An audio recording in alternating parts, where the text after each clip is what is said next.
Hello everyone, welcome to जीवी foundation. आज हम बात करेंगे यहाँ पे विश्वजीत बैच में चैप्टर नंबर 9 जिसका नाम है रिफ्लेक्शन एंड रिफ्रैक्शन। रिफ्लेक्शन जो टॉपिक था वो हमने सारा कंप्लीट कर लिया, उसके बहुत सारे न्यूमेरिकल हमने देखे भी थे, कॉन्सेप्ट को भी हमने समझा था। आज हम यहाँ डिटेल में बात करेंगे रिफ्रैक्शन क्या होता है, क्या क्या इसमें फिनोमेना है, लॉ ऑफ रिफ्रैक्शन क्या होता है, क्या कंडीशंस होती है, कितने टाइप के रिफ्रैक्शंस होते हैं, और एज वेल एज हम यहाँ ये भी बात करेंगे रिफ्रैक्टिव इंडेक्स क्या होता है, एज वेल एज इसके बिहाफ पे जो लेंस के कॉन्सेप्ट उसको भी हम यहाँ पे डिस्कस करेंगे। So let's start without wasting a time the concept of light that is related to refraction. ठीक है, ready everyone? Alert? How the जोश? क्या बात है, हाय सर कह रहे हैं, फिर भी सपोर्ट ले रहे हैं पीछे हैं। गजब के लोग यहाँ टोपीबाज है बड़े। देखो अब ध्यान से, इंट्रोडक्शन में अगर देखें तो आपको इससे कुछ ऑब्जर्वेशन आ रहा होगा, या आपको देख रखा होगा कि 7 कलर्स आपको ऑब्जर्व हो रहे होंगे, रेनबो फॉर्मेशन आपको ऑब्जर्व हो रहा होगा। ठीक है, ये क्यों हो रहा है? क्योंकि आपकी सनलाइट पास हो रही है। क्या पास हो रही है? सनलाइट। मीन्स एक सनलाइट कैसा कलर है? कलरलेस। लाइट का कोई भी कलर होता नहीं है, एक तरीके से उसे बोला जाता है वाइट लाइट। क्या बोला जाता है? White light. और वाइट लाइट जब भी किसी मीडियम में पास होगी तो उसमें क्या आएंगे? चेंज। किस में चेंज आता है? स्पीड में चेंज आता है। अरे यस और नो? तो स्पीड में चेंज आता है तो वो किस में डिवाइड हो जाएगी? 7 कलर्स में। कितने कलर्स में? 7 कलर्स। और छोटी क्लासेस में हम पढ़ते आ रहे हैं विबग्योर, VIBGYOR, ये अलग अलग कलर है, violet, indigo, blue, grey, yellow, है ना, ऑरेंज, रेड, ये सब कलर्स हैं। फिर आप देख सकते हो यहाँ पे भी ऑब्जर्व कर सकते हो कि you can just see that पूरा व्यू आपको यहाँ पे दिख रहा है। और ये यहाँ से पता चल रहा है क्या हो रहा है? रिफ्रैक्शन। क्या हो रहा है? रिफ्रैक्शन। ये कुछ एग्जाम्पल्स है जो आप ऑब्जर्व करते हैं डेली लाइफ की एक्टिविटीज़ में। इसके आगे बात करें डियर स्टूडेंट कि कौन से टॉपिक्स हमें बहुत ज़्यादा फोकस करना है पूरे इस पार्ट सेकंड में। पार्ट सेकंड का नाम क्या है? सबकी आवाज़ आनी चाहिए, कोई सोया हुआ तो नहीं है। पार्ट सेकंड का क्या नाम है? Very good. तो पहला टॉपिक जो हम कवर करेंगे यहाँ पे, जो हमें डिस्कस करना है, that is dear student laws of refraction. ठीक है, पहले हम डिस्कस करेंगे लॉज ऑफ रिफ्रैक्शन, उसके बाद क्या डिस्कस करेंगे हम? Refractive index. Very important topic, कुछ भी करो ये तो आपको आना ही चाहिए। फिर इसके 2 टाइप हैं, पहले बच्चे का क्या नाम है? एब्सोल्यूट, दूसरे का क्या नाम है? Relative refractive index. इसी के बिहाफ पे थोड़ा सा फाउंडेशन का कॉन्सेप्ट है जिसे हम क्या बोलते हैं dear student? Lateral displacement. Lateral displacement detail में नहीं जाएंगे, मुझे पता है, डेरिवेशन सारा नहीं करेंगे, जो हमें ज़रूरत है इस 10th क्लास के फाउंडेशन के लिए वो हम ज़रूर देख लेंगे। मुझे पता है आपकी शक्लें बिगड़ जाएगी देखते ही वहाँ पर, क्योंकि आगे जब देखेंगे तो आपको समझ में आ जाएगा। तो रिफ्रैक्शन थ्रू क्या लिखेंगे हम? Glass lamp. फिर हम बात करेंगे apparent depth of a tank, ये आप 12th क्लास में पढ़ेंगे, लेकिन यहाँ थोड़ा सा ब्रीफ व्यू आपको दिखा दूंगा मैं कि क्या चीज़ें समझनी है और कैसे समझनी है। इसके बाद है स्फेरिकल लेंसेज, ये हमें पढ़ना है, definition and types. Spherical lens terminologies हम पढ़ेंगे, जैसे हमने किसमें पढ़ा था? मिरर के लिए पढ़ा था। फिर हम बात करेंगे representation of images formation by spherical lenses. कौन सा? राजा और रानी वाली स्टोरी वापस पढ़ेंगे। यस और नो? जो हमने कहाँ पढ़ी थी? मिरर में। ठीक है, याद तो है कि लास्ट में क्या लगाएंगे? साइन कन्वेंशन रूल, जैसे यहाँ लगाए थे वैसा का वैसा वहाँ है, कोई चेंज नहीं है। आगे जो टॉपिक हमें डिस्कस करना है that is image formation by convex lens. इधर ही क्या यूं होगी था कि इमेज फॉर्मेशन बाय नीदर। ठीक है, नीदर ही सेंटर में बैठाते हैं आपको। फिर है इमेज फॉर्मेशन बाय कौन सा lens? Concave lens. Lens formula, किसकी बात करते हैं? Lens formula. Magnification of lens, power of lens, application of, combination of. अभी कॉम्बिनेशन ऑफ लेंस यहाँ नहीं है आपके, लेकिन हम बात करेंगे डेफिनेटली। कुछ छोटे छोटे न्यूमेरिकल जो RBSE CBSE ने पूछे हैं, बराबर, इसी डिटेल आप 12th में पढ़ेंगे। रे ऑप्टिक्स एक चैप्टर है, कम से कम 50-60 पेज का, उसमें मज़ा भी आता है अलग से, लेकिन यहाँ छोटा सा ही है बच्चा। ठीक है, चलिए शुरू करें फिर। चलिए श्री गणेश कर लेते हैं आज ही इसको। तो आप देख सकते हैं सबसे पहला डायग्राम जिसमें आपको दिखाया हुआ है रिफ्रैक्शन, और ये आपका क्या कहलाता है? रिफ्लेक्शन। अब रिफ्रैक्शन क्यों कहा? इसी का यहाँ पे क्या हुआ? लाइट बैंड हुई, यहाँ से आ रही थी डियर स्टूडेंट, और ये आपको दिख रहा बैंडिंग। क्यों बैंडिंग हुआ? क्योंकि मीडियम क्या हो गया है? चेंज। मीडियम क्या हो गया है? चेंज। ये अगर एयर मीडियम है तो ये कौन सा है? वाटर मीडियम है। कौन सा मीडियम है? वाटर। तो भाई साहब यहाँ से जब कहाँ जाएगी? वाटर में, तो ये हो गया रेयर मीडियम, ये क्या हो गया? Denser medium. तो रेयर से लाइट कहाँ जा रही है? डेंसर। रेयर से लाइट कहाँ जा रही है? डेंसर। उसी को हम क्या कहते हैं? चेंज इन मीडियम, क्या कहते हैं, चेंज इन मीडियम। और लाइट क्या हो जाएगी भाई साहब, बैंड। लाइट क्या हो जाएगी, बैंड। सिंपल सरल भाषा में समझिए। आज के बाद आपको कोई पूछे कि what do you mean by refraction, तो आप सीधी भाषा में आंसर दीजिए कि सर मीडियम क्या होता है, चेंज। मीडियम क्या होता है, चेंज। और वहां पर मीडियम चेंज होने की वजह से लाइट क्या होती है, बैंड। उसी को हम क्या कहते हैं, कोई समस्या किसी को आया समझ में डियर स्टूडेंट? आगे बढ़ूं क्या मैं? ठीक है, समझिएगा। अब यहाँ बहुत सारे स्टूडेंट को ये समझ में नहीं आया तो मैं समझा देता हूँ कि रेयर मीडियम क्या होता है। ठीक है, बाद में नहीं समझाऊंगा, ये स्टार्ट है। और फिर कौन सा मीडियम आता है डियर स्टूडेंट, डेंसर मीडियम क्या होता है, क्योंकि इसकी बात हम बार बार करने वाले हैं और बार बार ये आपको परेशान करेगा। अब ध्यान दीजिएगा, अगर आपको पता है कि density is equals to formula क्या होता है, मास बाय वॉल्यूम। कितने लोगों को पता है? पता है पक्का? ठीक है, तो इतना भी पता होगा फिर कि एयर में वॉल्यूम ज़्यादा होता है या वाटर में वॉल्यूम ज़्यादा होता है? वेरी गुड, तो मैं यहाँ लिख देता हूँ एयर। कोई दिक्कत? तो एयर का वॉल्यूम ज़्यादा होता है, ज़्यादा होता है तो डेंसिटी क्या होती है, यस और नो? Very good. और बात करें वाटर की, तो आप सभी को पता है कि जो वाटर होता है उसका क्या डियर स्टूडेंट, वॉल्यूम, वो क्या होता है, कम।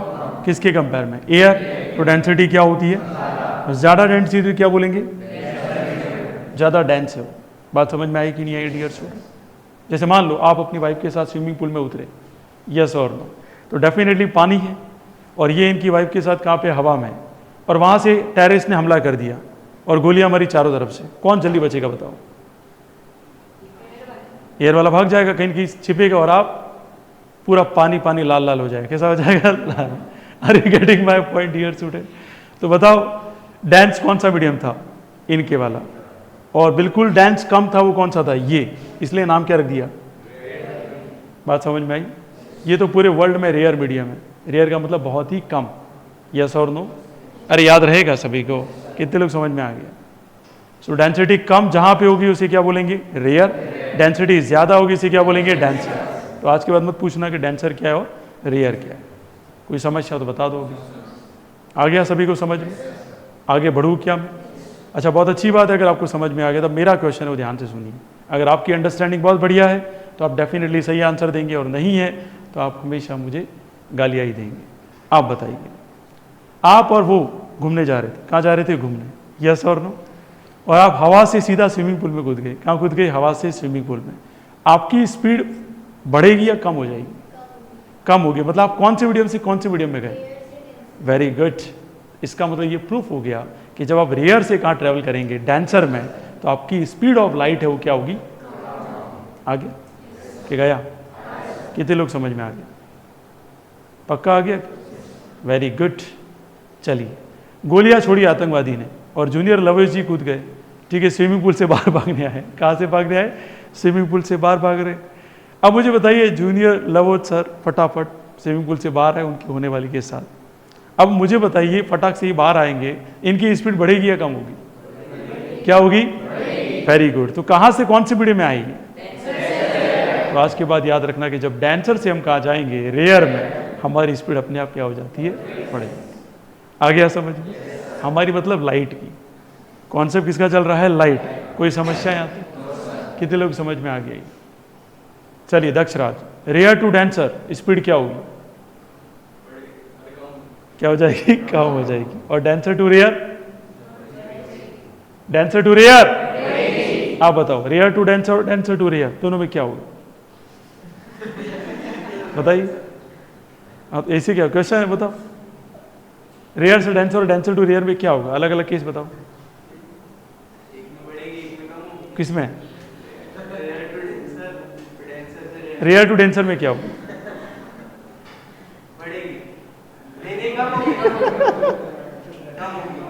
क्या होगा? भूल जाओ, जीवन में याद रखना, लास्ट में डी आ रहा है, डिक्रीज हो जाएगी। यस और नो? रेयर टू डेंसर क्या हो जाएगी? डिक्रीज। और डेंसर टू रेयर क्या हो जाएगी? आ गया समझ में? कितने लोग समझ में आ गया? कोई समस्या किसी को? आगे बढ़े क्या? अब आप देख लीजिए, यहां पे भी आपको दिख रहा है रिफ्रैक्शन हो रहा है। ये कैसा है? रेक्टेंगुलर है। और इस पे क्वेश्चन पूछा जाता है कि जब भी रे रेक्टेंगुलर ग्लास स्लैब से पास होती है तो इंसिडेंट रे और एमर्जेंट रे का एंगल सेम क्यों हो जाता है? ये क्वेश्चन सीबीएसई ने कई दफ़ा पूछा हुआ है, मतलब 20 साल के पेपर में 10 बार पूछा है। ठीक है, क्या पूछा है कि कोई रे आती है, इंसिडेंट होती है, और आफ्टर रिफ्रैक्शन वो क्या हो जाती है? पैरेलल। क्या हो जाती है? पैरेलल।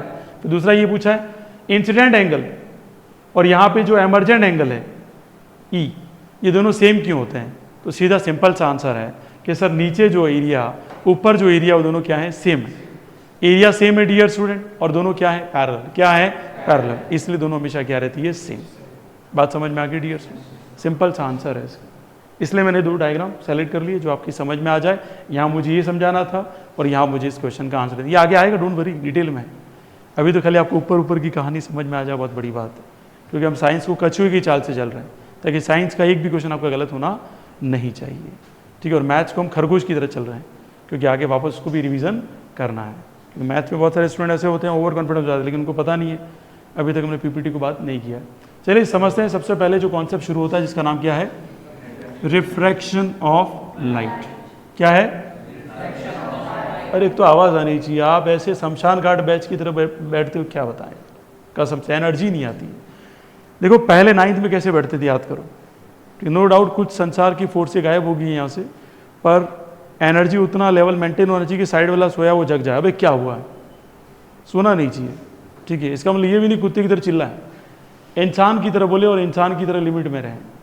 ठीक है, वो जरूरी है। जैसे बोला समझ में आया, हाँ सर समझ में आ गया, हाँ सर समझ में आ गया, ऐसे नहीं, ये हरकतें गधों की तरह नहीं करनी है। ठीक है, देखिएगा ध्यान से।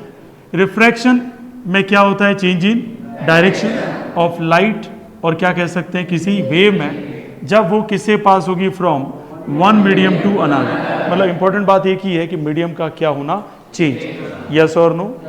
अगर मीडियम चेंज होगा तो कौन सा कॉन्सेप्ट आएगा? रिफ्रैक्शन। कौन सा आएगा? रिफ्रैक्शन। क्या बात है। It occurs due to change in the density of the media light goes through. बता दिया डेंसिटी का कॉन्सेप्ट कि नहीं बताया? डेंसिटी किस में ज्यादा होती है? लास्ट, डेंसर में या रेयर में? खत्म हो गया। कहाँ पे ज्यादा होती है? डेंसर में। इसलिए कहते हैं ध्यान दो बेटा, सावधानी हटी दुर्घटना घटी। इससे पहले पूरी रामायण मैंने 10 मिनट तक किसकी गाई थी? डेंसिटी की गाई थी। और मैंने किसके ऊपर रामायण गा ली? रेयर टू डेंसर और डेंसर टू रेयर। फिर तुमने पूछा सर राम, ध्यान रखो। आ गया समझ में डियर स्टूडेंट? तो डेंसिटी किसकी ज्यादा होती है? बस नाम से बता पड़ रहा है, डेंसर। तो डेंसिटी ज्यादा किसकी? डेंसर की। कम किसकी है? रेयर की। आया कि गया? क्यों कम है? तो आंसर दे दीजिए भाई, वॉल्यूम किसका ज्यादा होता है? एयर का। अरे हाँ या ना? किसी को भी कोई समस्या है? तो आया कि गया? आगे बढ़े क्या? ठीक है भाई। अब ऐसे बोलते तो अपने को पढ़ाने का मन करता है, अंदर से एनर्जी आती है, हाँ वास्तव में पढ़ाना चाहिए। यस, ऐसे गधे की तरह करते तो अपने को ही हो जाता क्या पढ़ाए इनको यार, मक्खी नहीं उड़ रही इनसे, ये क्या रिफ्रैक्शन को उड़ाएंगे जबकि कुछ भी नहीं है। सही बात बोले आप, मेरी एज में आएंगे तभी बोले अरे इतना ईजी था, मुझे समझ में नहीं आ रहा था, क्योंकि आपका फोकस कम था। अगर किसी चीज़ को लेकर फोकस भयंकर हो जाए ना, तो संसार में कोई भी चीज़ टफ नहीं है। आज सिंपल एग्जांपल हो आरवी की फैमिली का, सब इनके पापा के पास क्या कमी है? सब है, फिर भी ये दोनों बच्चे पढ़ रहे हैं। मेरे कल है भाई, बहुत कम फैमिली ऐसी होती है जिनके पास बहुत पैसा होता फिर भी पढ़ते हैं, और जिनके पास नहीं होता उसको पढ़ना ही, वो तो मजबूरी है are you getting my point? जिनके पास कुछ भी नहीं है वो पढ़ रहे हो तो मजबूरी है, और जिनके पास है फिर पढ़ रहे हैं अचीवमेंट है भाई। सही बोल रहा हूँ? Are you getting my point dear student? ठीक है, अब ये आप मानो नहीं मानो, ठीक है, मैं तो करिश्मा ही मानता हूँ। हमारे पास जितने भी मेरे जो रिलेटिव हैं उसमें जितने भी लोग हैं, ये उनके बच्चे ऐसे ही हैं। समझ रहे कि नहीं समझ रहे? ठीक है, पिताजी का बिजनेस है उसी को संभाला, बाकी खुद का कुछ नहीं किया, ऐसे ही लोग हैं। ठीक है, अब ये कलेक्टर बन गई, वो भी कलेक्टर बन गया, तो मुझे बताओ वो घर तो कुछ भी नहीं है, इनको सरकार देगी 6 करोड़ का घर तो अलग से। ठीक है, फिर 200 करोड़ का फंड कहाँ गया? समझ रहे हो कि नहीं समझ रहे हो? तो पढ़ो ऐसा कि दुनिया याद करे, नहीं तो पढ़ो ही मत, फिर लास्ट में जाके मेरे जैसे यूज़ करोगे, थर्ड ग्रेड बन जाएंगे, तो वैसे आगे क्या लग जाएगा? 3 डंडे, थर्ड क्लास, और थर्ड क्लास का कोई वैल्यू नहीं। ठीक है, खैर अब देखिए यहाँ चीज़ों को समझिएगा। अपेरेंट डेप्थ क्या होता है, रियल डेप्थ क्या था, दोनों ध्यान रखना है ना, क्योंकि आगे चीज़ें आएगी तब आपको बहुत डिफिकल्ट लगेगा। और ये आज मैं पढ़ाऊंगा, आपको 12th में साजन सर वापस याद आएंगे। वो टीचर आपको डिटेल में नहीं समझा पाएगा, उतना डिटेल में यहाँ पे दे रहा हूँ आपको, ठीक है। इतना बेस तो भयंकर बना दूंगा अगर ध्यान दिया तो, नहीं ध्यान दिया तो उनके जैसा होगा, अभी उनको पूछा तो रेयर में घुस गए और कभी डांसर में घुस गए, ठीक है। बुरा मत माना, मैं जो बात कहता हूँ मुंह पे बोल देता हूँ, मेरी आदत नहीं है पिछवाड़े पे जाके वो बेकार है, नहीं नहीं नहीं, ऐसा काम करते ही नहीं है हम। जो बोलते हैं वो मुंह पे बोलेंगे, समझ गए, ठीक है। इसलिए तो बच्चे क्या करते हैं, बोलते रहते हैं नहीं नहीं वो तो बहुत टफ है, वो तो बहुत स्ट्रिक्ट है, ये है वो है। अरे एक बार हाथ तो पकड़ो, पता चलेगा कि तुम्हें कहाँ से कहाँ ले जाएंगे, ठीक है। क्योंकि ईश्वर का इतना वरदान तो है कि हमने उतना तो PhD कर रखा है कि जितना डैश लोगों ने नहीं कर रखा है। अब अपेरेंट डेप्थ क्या होता है, ध्यान से देखना। आप यहां से देख रहे हो, किसी एंगल पे अगर आप देखते हो तो वो क्या कहलाएगी, अपेरेंट है। प्रतीत होना, जो है वो दिखता नहीं है और जो है वो दिखता नहीं, जो है वो दिखता नहीं और जो नहीं है वो दिखता है, ऐसी हालत है। अच्छा मुझे बताओ ये डेप्थ कैसी है, रियल डेप्थ नहीं है, कैसी है, दिखाई दे रहा है ऐसा। जैसे आपने एक टब के अंदर कॉइन को डाला तो कॉइन कैसा दिखा रहा है, ऊपर उठा हुआ, क्या रियल में ऊपर उठा हुआ है क्या वो? तो वो जो अपीयर हो रहा है आपको वो कौन सी है, अपेरेंट। अपीयर होने वाली जो डेप्थ कहलाती है अपेरेंट डेप्थ। आया कि गया? और जो रियल में बॉटम पे है और हम कहां से लेंगे, वर्टिकल डिस्टेंस लेंगे, वो क्या कहलाएगी, रियल। एंगल पे नहीं, वर्टिकल। बात समझ में आई डियर स्टूडेंट? अब थोड़ा ध्यान दें, तो ज्यादा कौन होती है, रियल ज्यादा होती है अपेरेंट ज्यादा होती है? Very good, real depth is always greater than the apparent depth. कितने लोग समझ में आ गए? इसमें कोई समस्या किसी को? अब तुम्हारे यहाँ कितने भी पढ़ाने वाले, एक बंदा ये नहीं पढ़ाएगा, सीधा चालू करेंगे गुर्गे की तरह और घुंघरू की तरह बजा के खत्म कर देंगे, और आपको ऐसा लगेगा सर ने पढ़ा वो तो टफ था, ये तो बहुत ईजी था। नहीं नहीं नहीं नहीं, आपने जो देखा वो दुनिया नहीं थी, और ये जो देखी वो दुनिया है, ठीक है। ये रियल दुनिया है, आप जो बाहर जाएंगे तो, क्योंकि आपकी बेस ही नहीं है वो लेके जो जा रहे हैं, ठीक है। और जो पढ़ के गए यहाँ से वो 10 बार याद करते हैं, नहीं नहीं सर ने पढ़ाया तो उसके बेस काम आ रहे हैं। तो कैसे काम आ रहे हैं? सर ने कछुए की चाल चली और खरगोश की चाल उसमें चलनी क्यों पड़ रही? क्योंकि मैथ्स में आपको डायरेक्ट बता दूंगा तो आप खुद घबरा जाओगे, इसलिए मैंने उसको स्टॉप कर रखा है। मुझे पता है सीधा फाउंडेशन पे ले जाऊंगा तो आधी गालियाँ देती है, ये क्या है। और जिनको नहीं मैं मना कर रखा वो फाउंडेशन नहीं करेंगे, जैसे आप नहीं करेंगे, ठीक है। जिनको मना कर रहा हो फाउंडेशन नहीं करेंगे, ठीक है। जो खतरनाक है आपको भी नहीं करना है, आपको खाली NCERT करनी है, ठीक है। बाकी सब मैं बाद में बता दूंगा, उसको नहीं करना है। फालतू का करने गए तुम्हारा एक्सीडेंट हो गया, फिर मेरे ऊपर आएगा, ऐसा काम नहीं करना है। चलिए भाई, ये आदमी कहाँ पे खड़ा है, अर्थ के ऊपर दिख रहा है गलती से? अरे यस और नो? गलती से यूँ, हाँ यूँ कह रहे। अच्छा, एक्चुअल पोजीशन सन की है और वो दिखाई कहाँ दे रहा है, यहाँ पे। एटमॉस्फेरिक रिफ्रैक्शन की वजह से। किसकी वजह से? Atmospheric refraction. तो ये कौन सी डेप्थ है इसकी? अपेरेंट। कौन सी पोजीशन है? अपेरेंट। क्या रियल में यहाँ पे सन है? इसकी क्या है, ये इमेज है। क्या है? इमेज। रियल में सन तो यहाँ, तो ये इसकी क्या कहलाएगी, रियल। समझ में आ गया? कोई डाउट किसी को? आज के बाद कोई पूछे कि रियल डेप्थ ज्यादा होती है अपेरेंट? आ गया समझ में सभी? कोई समस्या किसी को? Okay, next, laws of refraction. तो लॉज ऑफ रिफ्रैक्शन में 2 हैं हमारे, बहुत अच्छे से पढ़ने हैं, और इसमें भी मोस्ट इंपॉर्टेंट ये वाला है। Very very very very important. 100% ये कॉन्सेप्ट आपको समझ में आना चाहिए, अदरवाइज ये सब चीज़ें भारी पड़ जाएगी, ठीक है। देखिएगा ध्यान से। सबसे पहले है कि एंगल आई किसके बराबर नहीं होता? एंगल आर के बराबर नहीं होता। अब जो हमने वहां पढ़ा था, कहां पे? अब उसको रटना नहीं है, अब ध्यान से देखिए। ये हमारा कौन है?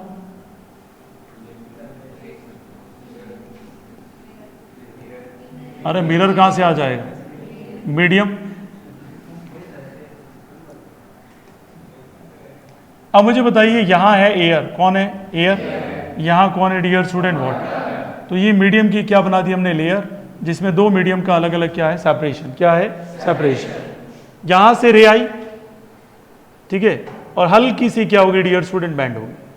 अब इतना बैंड मत करा देना, हल्की सी बैंड होती है। यस और नो डियर स्टूडेंट? क्योंकि light is never depend on medium. पहले कहा मैंने, लाइट किस पे डिपेंड नहीं करता है? ये तो बता दिया था आपको। अब मुझे बताइए, यहां से क्या बनाएंगे? Normal plane. क्या बनाएंगे डियर स्टूडेंट? Normal plane. तो ये हमारा हो जाएगा आई और ये हमारा हो जाएगा आर। इस आर को हम क्या बोलते हैं? Angle of refraction. रिफ्रैक्शन। और इसे क्या बोलते हैं? Angle of incidence. ये तो पता ही आपको, लिखने की जरूरत नहीं है। Angle of incidence. यहां तो कोई समस्या आया कि गया? कितने लोग समझ में आ गए? यहां तो कंफर्म आ गया? धीरे धीरे बढ़ रहा हूं ताकि आपको हर चीज समझ में आ जाए। अब वो डायग्राम अगर मुझे अच्छे से आता है तो मुझे कोई नहीं हरा सकता। ये नॉर्मल प्लेन हो गया, n2 n डैश, पहला क्या बोलूंगा, incident ray, refracted ray always lies in the same plane n2 n dash, खत्म। जो पहले भी पढ़ा हमने, वहां पे क्या था, रिफ्लेक्टेड रे, और यहां कौन सा था, रिफ्रैक्टेड रे। बात समझ में आई कि नहीं आई? तो पहला लॉ क्या है, incident ray, refracted ray and normal to the interface of two transparent media. Transparent क्यों बोला, पूरी की पूरी पास हो गई? अरे यस और नो? चैप्टर के स्टार्ट में मैंने समझा दिया था ट्रांसल्यूसेंट क्या होता है, ट्रांसपेरेंट क्या होता है और ओपेक क्या होता है, याद है? याद है तो बताइए आप, difference between translucent, transparent, opaque. Opaque में पूरी तरह से लाइट पास नहीं होती है, ट्रांसपेरेंट में पूरी लाइट पास होती है और ट्रांसल्यूसेंट में थोड़ी लाइट पास होती है। वेरी गुड, क्या बात, देखो ऐसे पढ़े मजा आ जाएगा, मजा आ गया। ठीक है, ये आ गया समझ में डियर स्टूडेंट? ये किसका डायलॉग है, मजा आ गया, ये राहुल गांधी का। ठीक है, मजा आ गया। ट्रांसपेरेंट मीडिया, किसकी बात करें, transparent media. At the point of incidence all lie in the same plane. आगे बात समझ में डियर स्टूडेंट? खाली ऐड क्या करना है, two transparent media, two transparent media. अब रट नहीं लेना, टू ट्रांसपेरेंट, कुछ नहीं होगा इससे। अगर आप अंडरस्टैंडिंग है तो इससे आप डेफिनेशन बना सकते हैं, अपनी भाषा बनाइए, कोई आपको हरा सकता नहीं। आगे देखिए, सबसे मोस्ट इंपॉर्टेंट, यही तो सब कुछ कमाल करेगा। The ratio of sine of angle of incidence to the sine of angle of refraction is constant for the light of given colour and given point of media. The law is called Snell's law. Scientist था एक, कौन, snail. उसने दुनिया के सामने बताया कि भाई जब sine I upon sine R रखते हैं हम ऐसे, sine of angle of incidence to the sine of angle of refraction किसके बराबर रहता है, सम कांस्टेंट। और ये सम कांस्टेंट कौन है, रिफ्रैक्टिव इंडेक्स। क्या कहलाता है, रिफ्रैक्टिव इंडेक्स। इसी को बोलते हैं सेकंड लॉ ऑफ रिफ्रैक्शन। अब मेरा क्वेश्चन आपसे कि ये कहां से आया और ये कहां से आया? सर ये आता तो हम बात ही अलग है, वहां से भी कैसे आया, tan लिख देते, cot लिख देते। तो ध्यान रखना, जब भी ये बात करेंगे यहां, जैसे अगर थोड़ा सा अलग से सेपरेट से समझाऊं, ये हमारा प्यारा सा क्या हो गया, मीडियम लेयर, मीडियम नहीं, मीडियम लेयर, मीडियम तो ऊपर और नीचे अलग होगा। ये ऐसे ऐसे एरिया आई, ऐसे ऐसे बैंड होगी, कैसे कैसे बैंड हुई, ऐसे ऐसे, कैसे कैसे बेटा, और ये हमारा नॉर्मल प्लेन हो गया प्यारा सा, कैसे कैसे, ऐसे ऐसे, दिख रहा है गलती से? इसे क्या बोलेंगे, n2, और इसे क्या बोलेंगे, ओरिजिन।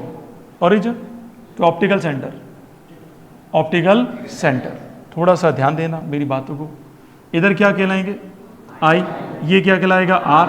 अब मुझे बताइए, जितना ये जितना इतना बढ़ेगा, ये उतना क्या होता जाएगा, कम। मतलब मैं सिंपल सी भाषा आपसे कहूं कि हमें ये गैप और ये हाइपो दोनों के बीच में रिलेशन कौन देता है, साइन। कौन देता है, साइन। ये हमारा परपेंडिकुलर है और ये हमारा कौन है, हाइपो, जिसकी वजह से ऊपर जो आया वो क्या कहलाएगा, साइन आई। आया कि गया? फिर हम क्या करेंगे, यहां पर भी गैप देखेंगे, क्या कहलाएगा, ये हमारा, ये क्या कहलाएगा, हाइपो, ये हमारा क्या कहलाएगा, परपेंडिकुलर। तो ये किसके बीच में बन रहा है, साइन आ। आया कि गया? ठीक है, अभी आपको टफ लगेगा, लेकिन जैसे मैं ट्रिग्नोमेट्री पढ़ा दूंगा आपको समझ में आना शुरू हो जाएगा। चैप्टर 8, ठीक है, परपेंडिकुलर अपॉन हाइपोटेनियस किसको शो करता है, साइन थीटा को। ऊपर भी परपेंडिकुलर अपॉन हाइपोटेनियस किसको शो करता है, साइन थीटा को। इस कॉन्सेप्ट की वजह से हमने किसको लिया, sine I by sine R. Yes और नो डियर स्टूडेंट? और ये रेशियो ही किसको शो करता है, रिफ्रैक्टिव इंडेक्स। अब है क्या सर ये, तो समझिए ध्यान से। मैंने कहा कोई लाइट रे में एंगल आई बढ़ता जा रहा है, बढ़ता जा रहा है। एंगल आई बढ़ेगा तो ये क्या होता है, कम होता जाएगा। ध्यान, ये क्वेश्चन पूछा भी हुआ है सीबीएसई ने कई दफा कि अगर incident ray is away from the normal, away from the normal, what should be impact on the refracted ray, it is towards the normal, towards the normal। आया कि गया? वापस कह रहा हूं मैं, when an incident ray is away from the normal, away from the normal, what should be the impact on the refracted ray, it is towards the normal, towards the normal। ऐसा क्यों हुआ, मीडियम चेंज हो गया। Medium change हुआ तो क्या हुआ sir, light bend हो गई। Are you getting my point? और थोड़ी भी अगर अक्ल हो तो लाइट यहाँ नहीं गई और यहाँ चली गई मीडियम चेंज होने के बाद, समझ में आया कि नहीं है? तो जब मैं ये बढ़ाऊंगा तो ये क्या होगा? कम। अब मैं दूसरा आंसर देता हूँ, when a incident ray is towards the normal, when a incident ray is towards the normal, then tell me what is the impact on the refracted ray. आ गया समझ में? सर्च कर लेना, 20 साल में 30 बार क्वेश्चन पूछा हुआ है। 1 मार्क्स MCQ अलग अलग सेट में अलग अलग क्वेश्चन यही पूछा बार बार घिस घिस के। आ गया समझ में सभी को? कोई समस्या किसी को? जितना बेस स्ट्रांग होगा उतना ही आपका कमांड अच्छा होगा, और आप टाइम पास करेंगे तो हमारा तो क्या फ़र्क पड़ेगा? आगे बढ़े क्या? मुझे बताइए, एंगल आई बढ़ेगा तो आर पे क्या फ़र्क पड़ेगा? मैंने तीनों पैटर्न बता दिए। फर्स्ट मैंने क्या पूछा? इंसिडेंट एंगल बढ़ेगा। सेकंड मैंने क्या पूछा? टुवर्ड्स और अवे वाला। ये लैंग्वेज पूछी गई, अभी मैं डिस्कस कर रहा हूँ, और वहाँ जाके देखोगे सब पूरा पूरा मिलेगा, तब आपको एहसास होगा काश मैंने फोकस किया होता क्लास में तो आज हमारा पूरा पेपर में 80 में से 80 आता। वो काश काश ही रह जाता है बेटा, फिर आप काशी में चले जाएंगे, कोई फर्क पड़ेगा नहीं। यस और नो? फिर दूसरा क्या बोला मैंने? अगर आई को हम बढ़ा रहे हैं तो आर पे क्या फर्क पड़ेगा? कम हो जाएगा, और आर को बढ़ा रहे हैं तो आई क्या हो जाएगा? आ गया समझ में? किसी कोई समस्या है तो ठीक है। अब मैं आगे बढ़ता हूँ। अगर ये आपको आ गया बहुत जेन्युइन लिखा, हाँ सर मुझे कोई दिक्कत नहीं है, तो ये आपका कौन सा मीडियम है? एयर, और ये कौन सा मीडियम है? वाटर। ठीक है, अभी तक हम इसी को ले रहे हैं, आगे चलेंगे तो हम दोनों मीडियम ही क्या कर देंगे? चेंज। क्या कर देंगे? चेंज। आगे बढ़े? इसमें कोई डाउट जो पढ़ा है इसमें? तो रिफ्रैक्टिव इंडेक्स क्या कहलाता है? जो किसको शो करता है? Upper part of change in angle and lower part of change in angle. ये हमेशा क्या रहेगा? कांस्टेंट। रेशियो में क्या रहेगा? कांस्टेंट। अगर ऊपर आई 60 आ जाए तो आर में भी उतना ही चेंज आएगा। इसका मतलब ये नहीं है कि मैं ऊपर 60 कर रहा हूँ नीचे 60 का चेंज आएगा, नहीं नहीं नहीं, रेशियो सेम आएगा। रेशियो क्या आएगा? सेम। जैसे मैंने बोला साइन 90 है, ऊपर क्या है? साइन 90 है, तो नीचे कॉस क्या होगा? अरे नीचे साइन वाला क्या होगा? वो भी 90 होगा, तभी जाके रेशियो क्या आएगा? 1। क्या आएगा? 1। यहाँ तक कोई डाउट है? आया कि गया? कितने लोग समझ में आ गया? चलिए आगे बढ़ते हैं। यहाँ तक कोई डाउट है?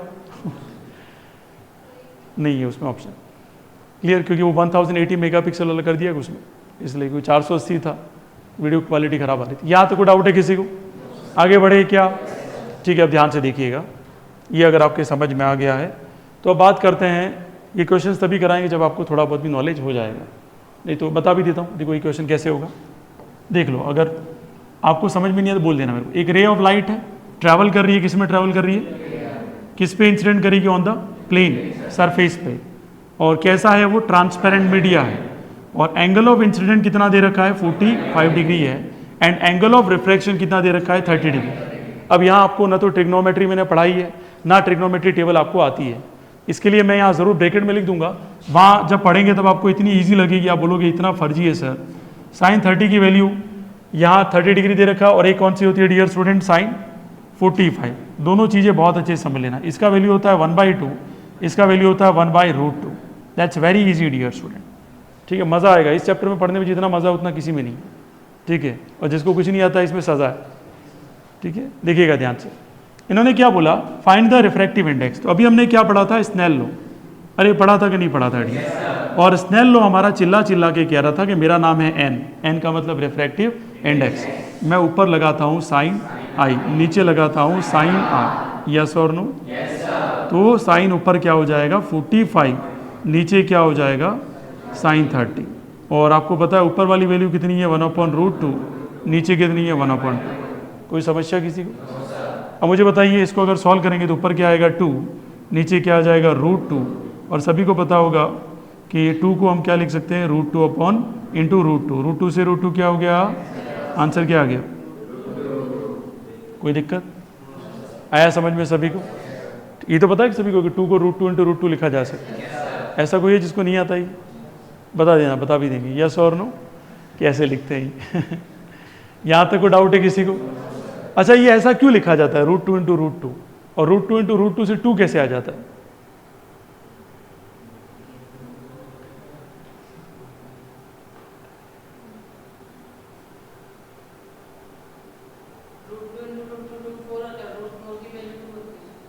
और ये तो ठीक है, रटा हुआ है, √4 की वैल्यू 2 होती है, वो कैसे आ गई? √4 डायरेक्ट 2 कैसे हो गया?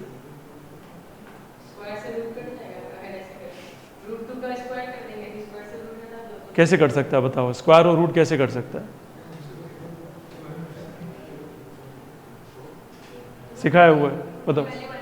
1/2 होती है, दैट इज द आंसर। ये रूट की जो वैल्यू होती है वो कितनी होती है? 1/2। और यहाँ 2 की वैल्यू कितनी है? 1/2। कोई रूट करना ही नहीं है, सीधा 2 की पावर 1/2 प्लस 1/2, तो 2 की पावर कितना? 1 आंसर आ गया।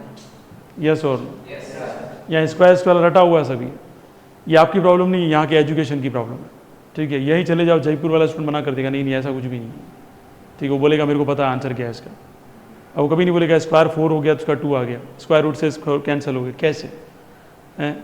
आज तक हमने पूछा नहीं, टीचर ने बताया नहीं, है कि नहीं? तो बेसिक ये होते हैं, ये बेसिक कहलाता है। और अभी मैंने जो पढ़ाया वो किसका बेसिक था? रिफ्लेक्शन में रिफ्रैक्शन का। किसका? रिफ्रैक्शन। तो लाइट चैप्टर है अपना, रिफ्रैक्शन का बेसिक आपको बताया मैंने।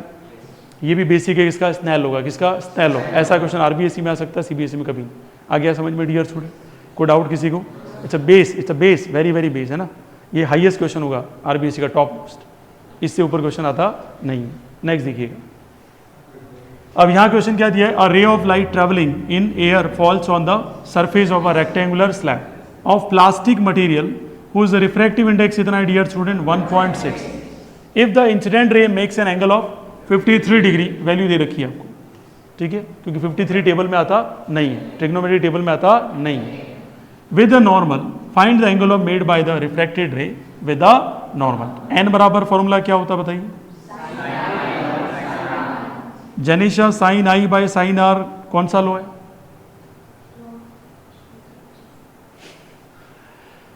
जहां थे वहीं वापस आके सांप सीढ़ी का गेम खेला, सांप ने डसा, होने 0 पे। स्नेल लो। हाँ बेटा ऐसे बोलो ना बेटा, नहीं तो मुझे सांप डस जाएगा, तुम ऐसे करोगे। कौन सा लो है ये? स्नेल लो, नहीं तो स्नैक लो, यूं भी कह देंगे बहुत सारे। स्नेल लो, कौन सा लो है? स्नेल। एन बराबर बताओ, साइन आई की जगह मैं क्या रखूं? कितना रखेंगे डियर स्टूडेंट? 53। और नीचे क्या आ जाएगा? Sine R. कोई दिक्कत? अब भाई साहब एन की वैल्यू कितनी है? 1.6। इसकी जगह हम क्या रख देंगे? 1.6। कोई डाउट? आया कि गया? चलो अब तो ये तो आता ही होगा, पॉइंट हटा के नीचे क्या आता है? 10। कितना आएगा इधर? इधर कितना आएगा? 8/5 लिख सकता हूँ मैं इसको? और यहाँ क्या लिख सकते हैं? 4/, इंटू में क्या आ गया? क्या 5 से 5 कैंसिल हो सकता है? ये कैंसिल हो सकता है? तो साइन आर बराबर कितना आया? तो आर बराबर कितना आ जाएगा? Sine inverse 2। आंसर आ गया। अब ये ऐसे कैसे आ गया? जैसे अभी कल सी मूवी कट रही थी, साले कैसे किया? तो साइन इधर जाएगा तो क्या होगा? साइन इनवर्स होगा कि नहीं होगा? अब देखो, भले आप एक्सेप्ट नहीं करो, लेकिन आपको ये हुआ कि साले ये कैसे कर दिया तूने? हुआ था कि नहीं हुआ था? सच्ची बताना कि साइन इनवर्स कैसे हुआ, पता चला? तो कैसे हुआ था? अच्छा कैमरा नहीं तो कसम से बताता इधर, ठीक है। देखो ये साइन की पावर कितनी है इधर? 1 है कि नहीं? 1 इधर जाती पावर क्या होगी? आया कि गया? इसलिए भाई साहब क्या लिखा मैंने ये। अच्छा बताओ, ऐसा क्वेश्चन आपकी एक भी क्लास में एक क्वेश्चन नहीं करवाएगा ये मैं कह रहा हूं आपको भूल के, और फिर भी यूं कहेंगे कि आप टॉप कर सकती हो, ठीक है। कैसे कर सकते हैं? क्योंकि उनको पता है ऑलरेडी इससे ऊपर कुछ आता है ही नहीं, ठीक है। लेकिन जैसे कंपटीशन एग्जाम में जाएंगे क्वेश्चन देखने मिलेंगे, आपके चक्कर आने लग जाएंगे, और जैसे यहाँ करें हैं तो वहाँ लगे अरे तो ईजी है, कर सकते हैं, सब कुछ ईजी है, लेकिन पढ़ाने वाला होना चाहिए ढंग से, ठीक है। इसलिए यहाँ कछुए की चाल चलती है, चलना पड़ेगा। क्योंकि साइंस है भाई, पहले मार खाए वैसे मार नहीं खाएंगे, हर क्वेश्चन करेंगे। कोई समस्या यहाँ तक? कितने लोग समझ में आ गए? पक्का आ गया ना? गलती से चला मेरे पीछे पड़ गया आराम। ये क्या कह रहा है? A rays of light falls normally on the surface of transparent glass slab, draw ray and also mark angle of incidence and angle of emergence. ये हमारा प्यारा सा क्या हो गया? Rectangular glass. कोई दिक्कत? ये हमारी रे आई। सबसे पहले बताओ डियर स्टूडेंट, कहाँ से आई ये? एयर से। एंटर किस में कर रही है? ऐसे हो जाएगी डियर से, थोड़ी बैंड होगी। कैसे कैसे? ऐसे ऐसे ऐसे ऐसे ऐसे ऐसे ऐसे ऐसे। ये हमारा क्या कहलाएगा? आई। ये हमारा क्या कहलाएगा? R1। यस और नो? अब ये वापस बाहर जाएगी, तो बाहर कैसे जा रही है बताओ मुझे? ग्लास से कहाँ जा रही है? एयर। तो अपोजिट हो रहा है, अपोजिट हो रहा है, तो यहाँ पे भी क्या होगा? अपोजिट। क्या होगा? अपोजिट। मतलब लाइट क्या हो जाएगी? बैंड हो जाएगी, और इसके क्या हो जाएगी? पैरेलल। क्या हो जाएगी? पैरेलल। अरे यस और नो? अब क्या बनाया बताओ? नॉर्मल प्लेन बनाना पड़ेगा। कैसे बनाओ, ऐसे ऐसे कैसे कैसे, थोड़ा सा ज़्यादा बेंड कर दिया मैंने इसको, ठीक है। तो हमने ऐसे ऐसे बना दिया इसको। ये क्या कहलाएगा बताओ, R2, और ये हमारा क्या कहलाएगा, E। क्या कहलाएगा, E, एमरजेंस, बाहर निकलना। थिएटर में नहीं कहता है अगर गधों ने मूवी देख ली है तो सारे गधे एग्जिट करें, वो तो ठीक है, वहाँ एमरजेंसी लिखता नहीं है, क्योंकि अब आपने आदत पड़ी हुई है एग्जिट। समझ गए कि नहीं समझ गए, ठीक है। और एंटर है, वहाँ पे क्या लिखते हैं बताओ, गधों को देखनी है आगे बढ़े। यहाँ तक कोई समस्या तो बताओ। अब यहाँ हुआ क्या बताओ, पहले रेयर से कहाँ गई, डांसर, और फिर डांसर से वापस कहाँ आई है। इसीलिए क्या हुआ डियर स्टूडेंट, ये दोनों सेम हुई। सेम करने का मतलब और क्या है, सरफेस एरिया दोनों का क्या है, सेम है। सरफेस एरिया दोनों का क्या है डियर स्टूडेंट, सेम है, ठीक है। सरफेस एरिया से क्या मतलब है सर, तो जीवन में प्रेशर नहीं लेना है, प्रेशर को सीखना है और एडजस्ट करना है। फोर्स ओपन क्या होता है, एरिया। एरिया अगर बराबर है तो प्रेशर भी क्या लगेगा, तो बराबर ही लगा, क्योंकि रेक्टेंगुलर है। Face to face opposite side का जो क्या होता है, लेंथ क्या होता है, सेम। अरे यस और नो, और यहाँ से यहाँ ट्रैवल करोगे तो एरिया भी क्या रहेगा, पूरा का पूरा सेम, कोई चेंज आएगा क्या। और गलती से ऐसा होता, डूंगरपुर का डोंगरा, यस और नो। और आपने पढ़ा भी होगा छोटी क्लास में, 8th क्लास में, लाइट आई वाइट लाइट और ऐसे ऐसे ऐसे ऐसे ऐसे ऐसे स्प्रेड हो गई। क्यों हुई, क्योंकि भाई साहब यहाँ pressure is equal to force upon area का कॉन्सेप्ट लगा। एरिया बहुत कम है, प्रेशर भयंकर लगा, तो लाइट नीचे की तरफ बैंड होना शुरू हो गई। Are you getting my point dear student, this is the real concept. कोई समस्या तो बताओ, अब आ गया समझ में, बड़े आगे, ठीक है। फिर गूगल में अलग अलग आंसर आएंगे। कल जो तुमने क्वेश्चन बताया था सीधा सा आंसर है, उसमें कोई माथाफोड़ी नहीं करने की जरूरत, फिर भी गूगल अलग आंसर बताता है, कि गूगल में साइट बनाने वाले हमारे जैसे ही हैं। मेरा जो नॉलेज है घप करके मैंने छाप दिया, ठीक है। क्या करें बताओ, बैठे बैठे टाइम पास तो करना पड़ेगा ना कुछ ना कुछ। अब ऑथेंटिक IITian कुछ कह रहा है तो बात मानेंगे, क्योंकि बहुत रिसर्च करके आगे बढ़ते हैं। यहाँ तक कोई समस्या तो बताओ, आगे बढ़े क्या। इंसान में वैल्यू किसकी है, पोस्ट की या इंसान की, वेरी गुड, समझ गया। पोस्ट की वैल्यू ध्यान रखना, इंसान की कोई वैल्यू है ही नहीं। अभी जाते हुए चपरासी गुड मॉर्निंग आप कभी नहीं करेंगे, सही मैं कह रहा हूँ। आपका जो टीचर है वो आपकी स्कूल में, तब तक आप उसको गुड मॉर्निंग करेंगे, जैसे ही उसने स्कूल छोड़ी, तू कौन है बे। ये संसार आ गया, कलयुग का घोर कलयुग, ठीक है। सामने से टीचर बोलेगा मैंने आपको पढ़ाया था, अरे ये तो पढ़ाना ही नहीं आता साले, ये मेरे को पढ़ाएगा। ऐसे स्टूडेंट है भाई, इसलिए स्टूडेंट से खास करके बच कर। और मेरा कभी भी ये स्टेटमेंट नहीं आता कि मैंने इसको पढ़ाया, ठीक है। मैं हमेशा बोलूँगा ठीक है, मेरे पास जो नॉलेज था उसको मैंने दिया, खत्म हो गई बात। और कई फ़ोन करते हैं मुझे, सर मेरा रिजल्ट आ गया जोरदार, सर आपकी कृपा रही। मैंने कहा हमारी कोई कृपा नहीं, ऊपर वाले की है। हम हैं क्यों, ऊपर वाले की वजह से, ये तो हमारा कोई अस्तित्व नहीं है। अभी मर जाऊँ कल तो आप आराम से चॉकलेट खाओगे, दबा के रस पियोगे और भूल जाओगे, सीधी सी बात। क्योंकि मेरी कोई एग्जिस्टेंस नहीं, किसकी एग्जिस्टेंस है, रिफ्लेक्शन और रिफ्लेक्शन की। क्योंकि जो कॉन्सेप्ट है इसीलिए आप मुझे जानते हो, नहीं तो आप मुझे किसके लिए जानते हो, किसी के लिए नहीं। रास्ते में बीड़ी पी रहा उसको गुड मॉर्निंग करोगे नहीं करोगे ना। ये आ गया समझ में सभी को, किसी को डाउट है तो बताइए डियर स्टूडेंट। एक बाप की वैल्यू क्यों आपकी लाइफ में, क्योंकि उसके लिए उसने आपके लिए कुछ किया है इसलिए, नहीं तो बाप की भी कोई वैल्यू नहीं। सही कह रहा हूँ मैं आपको, वो बीमार पड़ेगा लात मारना शुरू कर देगा वाला, ये कलयुग है इस बार का। और आप ऑब्जर्व करेंगे और सारी बातें मेरी याद आएगी आपको।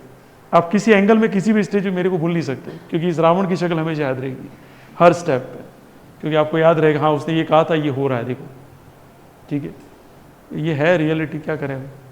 देखो लप्पू सा जन्नू सा क्वेश्चन आ गया, क्या कह रहा है, a ray of light undergoes refraction from medium A to medium B, the speed of light in medium A कितनी है, v, then the speed of light in medium B will be. ठीक है, तो अब देखो यहाँ इसको समझने के लिए, ऐसे क्वेश्चंस करने के लिए हमें चलना पड़ेगा कॉन्सेप्ट पे। वो कॉन्सेप्ट कौन से? अब अपने टॉपिक का इंट्रोडक्शन देखा होता, मैंने बताया था रिफ्रैक्टिव इंडेक्स के दो बच्चे, सिंपल रिफ्रैक्टिव इंडेक्स और एब्सोल्यूट। जब तक वो आपको नहीं आएगा आपको ये बहुत ही टफ लगेगा। Are you getting my point dear student? तो पहले उस कॉन्सेप्ट पे चला जाता है, ये सारे क्वेश्चन शुरू हुए, कौन से वाले, एनटीएससी वगैरह, ये कंपटीशन वाले क्वेश्चन है। ये तभी आएंगे जब आपको 3-4 कॉन्सेप्ट एक साथ अच्छे से आते हो। कौन सा वाला?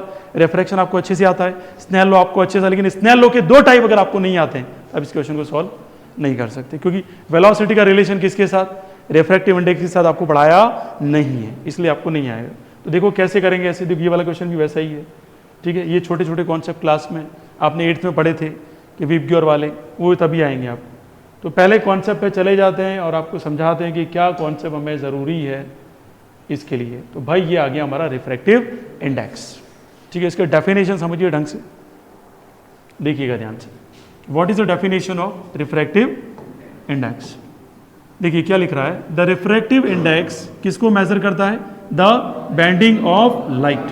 किसको मेजर करता है? बेंडिंग ऑफ लाइट, कि लाइट कितना बेंड हुई है, यस और नो? फिर आगे क्या कह रहा है, when passing from one medium to another, and it can also be defined as the ratio of the velocity of light ray in space to the velocity of light in substance, that is n is equals to c by v, yes or no? अभी आपने पढ़ा नहीं था तो वो question कैसे होता आपसे, जब आपको पता ही नहीं कि रिफ्रैक्टिव इंडेक्स स्नेल लॉ का एक और फॉर्मूला आया, कौन सा? c by v, ठीक है। वापस समझा देता हूँ, क्या कहता है कि ये हमारे यहाँ से कौन आई, ठीक है, हल्की सी क्या होगी? बैंड, और हमने ये क्या बना दिया? i, और इधर क्या बना दिया? r। तो मुझे बताओ कितना बैंड हुई, उसको मेजर करने के लिए हम एक इंडेक्स यूज करते हैं, और रिफ्रैक्शन जो होता है उसकी वैल्यू को कंपेयर करते हैं, इसलिए उसका पूरा नाम क्या रखते हैं? Refractive index. क्या नाम रखते हैं? Refractive index. यहां तो कोई समस्या आया कि गया? अब और समझिए, यहां जो स्पीड ऑफ लाइट आएगी, ठीक है, उसे क्या बोलेंगे? सी। क्या बोलेंगे? सी, क्योंकि एयर में जो भी लाइट ट्रेवल करती है वो किससे ट्रेवल करती है? उसे बोलते हैं speed of light. Speed of light ये हमेशा फिक्स होती है, कितनी होती है? 3 × 10⁸ मीटर पर सेकेंड। अब फिक्स को क्या बोल सकते हो और अपनी भाषा में? फिक्स को कांस्टेंट। क्या बोल सकते हैं? कांस्टेंट। इसलिए सी लिखा है, स्पीड की जगह क्या लिखा है? सी। याद रहेगा। अब किसी मास्टर को पूछोगे सी क्यों लिखा? Speed of light. अबे बेवकूफ, स्पीड ऑफ लाइट यहाँ पे कांस्टेंट है, इसलिए हमने वर्ड क्या यूज कर लिया? सी। आया कि गया? सभी को समझ में आ गया ही? ठीक है, बुरा मत मानना सर मेरे पीछे पड़ गए, नहीं। हम किसी न किसी बकरे को देखते हैं, एक दिन आपका नंबर तो किसी दिन किसी और का नंबर आता ही आता है। Don't worry about it. कभी जैनिश का नंबर नहीं आता है? जैनिश बोलते कितनी हंसती है, हाँ देखा। फिर जैनिशा बोलती है सर मैं ऐसे कैसे कर रही हूँ, मैं तो कभी नहीं करती ऐसा। ठीक है, तुम निधि को नहीं मिले, नहीं मिलना चाहिए आपको। इज़ अ वेरी मतलब मैं कह सकता हूँ मेरी डिक्शनरी में कुछ यूनिक स्टूडेंट है, उसमें उसका रैंक आता है। ठीक है, पर उसके परसेंटेज से मुझे कोई लेना देना नहीं, उसका टैलेंट है, वो आने वाले टाइम वो डॉक्टर बन के आएगा। ठीक है, या IIT बन के आएगा, दोनों में से एक। और सब में अलग अलग होता है, कोई परसेंटेज से डिसाइड कर लेता मास्टर, और जैसे 98 आ गई उसकी बखान करने लग जाता है। हम ऐसा नहीं करते। ठीक है, मैंने बहुत 98 निकाले, बहुत IIT भी गए और बहुत NIT भी गए, लेकिन हमने किसी को ये तवज्जो नहीं दिया कि तुम ही सब कुछ। नहीं भाई, तुम जहाँ हो ठीक हो, हम जहाँ हैं वहाँ बहुत बढ़िया है। ठीक है, और ऐसा ही रखना चाहिए, क्योंकि स्टूडेंट कभी भी आपका नहीं हो सकता है। मैं कह रहा हूँ स्टूडेंट कभी भी आपका नहीं हो सकता, स्टूडेंट परिस्थिति का होता है। उसे IIT सीखनी है तो उसको MR सर बढ़िया लगेंगे, उसे 10 सीखनी है तो साजन सर बढ़िया लगेंगी, और उसको शादी करनी है तो लड़की बढ़िया लगेगी। समझ गए कि नहीं समझ गए? तो स्टूडेंट कभी किसी का हो सकता नहीं। जिस तरफ डपली बजेगी उस तरफ वो राग अलाप देता है।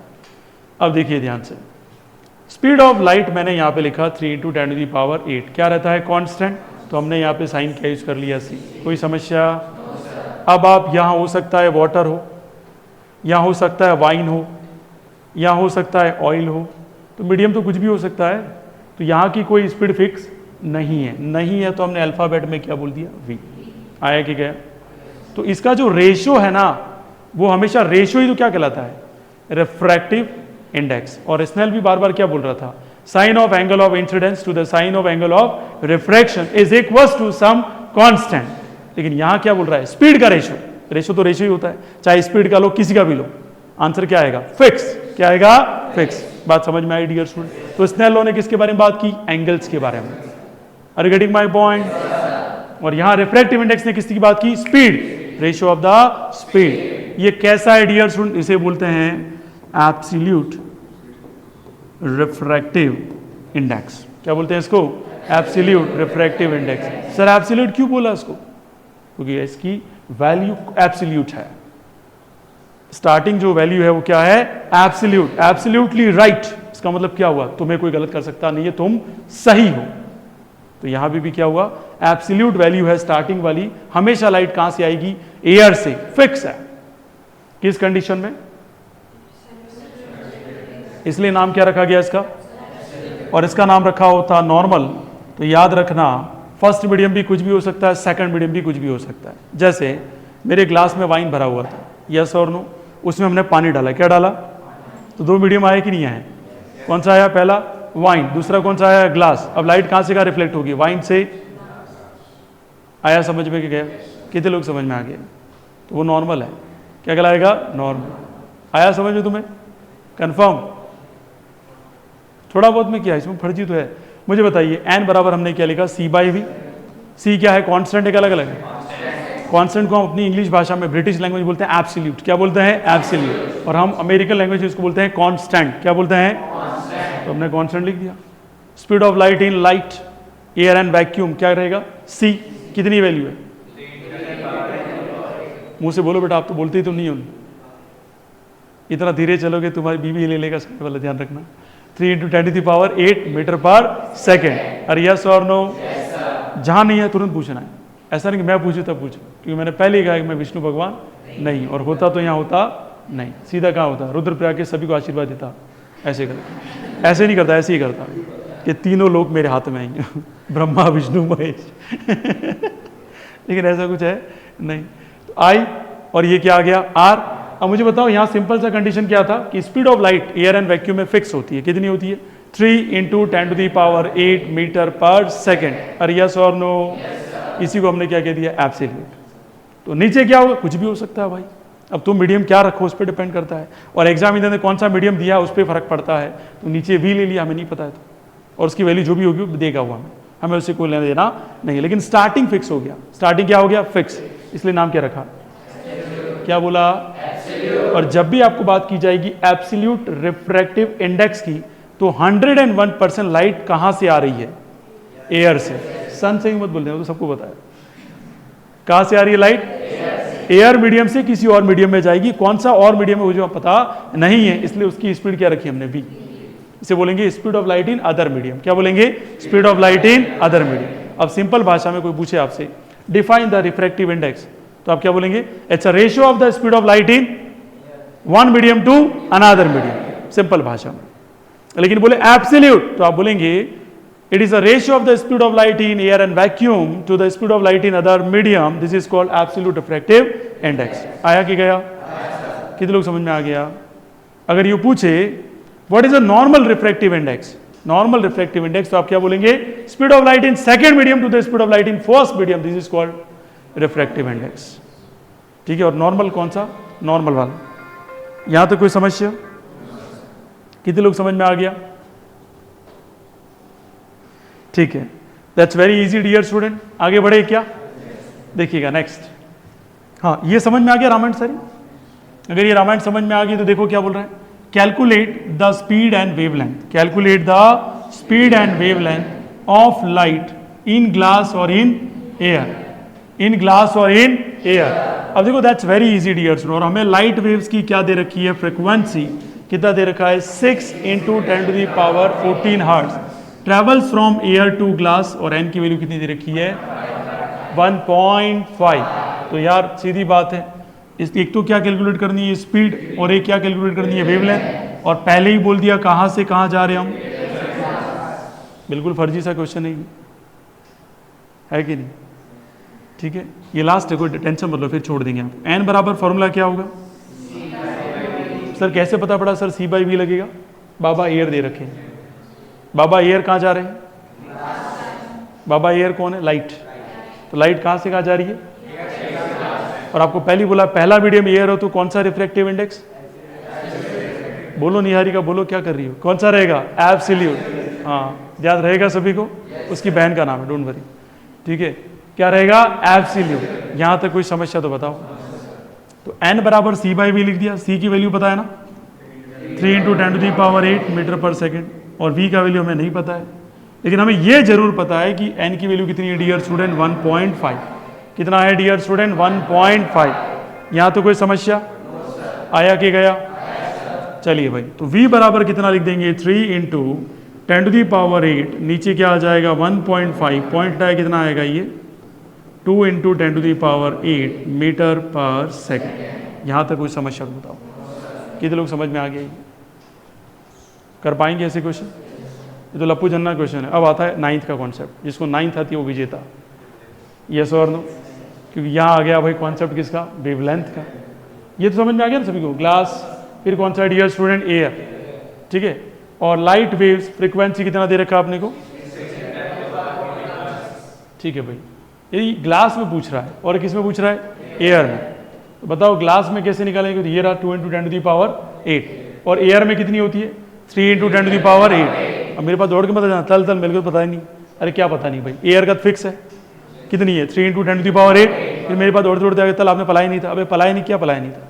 इतना तो अक्ल होना चाहिए कि एयर में मैंने पहले ही बोला है कि दुनिया का इधर से उधर हो जाए, लाइट की स्पीड हमेशा क्या रहती है? 3 × 10⁸।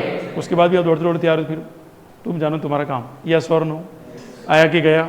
अब मैं ऐसे नहीं करूँगा छोटे बच्चे जैसे आपकी स्कूल वाले करते हैं, पहले पहला फिर दूसरा फिर मैं लिखूंगा वापस। ये नहीं कर सकता।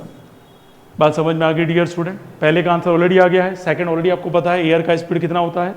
3 × 10⁸ मीटर पर सेकंड। आया कि गया? ठीक है। अब मुझे क्या बोल रहे हैं आप कि मुझे क्या निकाल के बताइए? लेमड़ा। क्या निकाल के बताइए? लेमड़ा। यस और नो? अब लेमड़ा निकालेंगे कैसे? जब आपके दिमाग में क्या हो? लेमड़े वाला कॉन्सेप्ट हो। और आपको पता है कोई भी लाइट रे किस में ट्रेवल कर सकती है? वेव फॉर्म में भी कर सकती है और स्ट्रेट लाइन में भी कर सकती है। स्ट्रेट लाइन पार्टिकल नेचर है और ये वेव नेचर है।